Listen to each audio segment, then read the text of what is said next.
4, 5, 6, 7, 8 সেটটির প্রকৃত উপসেট কোনটি?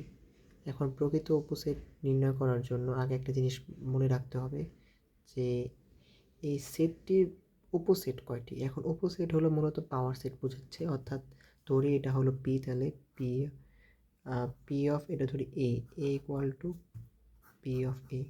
এখন পাওয়ার অফ সেটের উপাদান সংখ্যা হবে হলো 2n।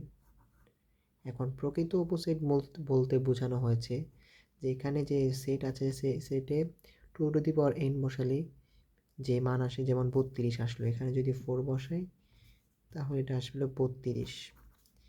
কিন্তু একটা জিনিসকে প্রকৃত উপসেটের মধ্যে শুধু উপসেটের মধ্যে কিন্তু ফাঁকা সেট আছে, যেটা নাকি আমাদের উপসেটের মধ্যে পড়ে না।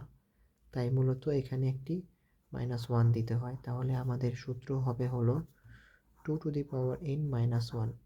তাহলে এই এমসিকিউটি খুবই গুরুত্বপূর্ণ, যেহেতু এটি প্রত্যেকবারই আসে। তাহলে আশা করি বুঝতে পেরেছেন। তাহলে আমাদের সঠিক উত্তর 31।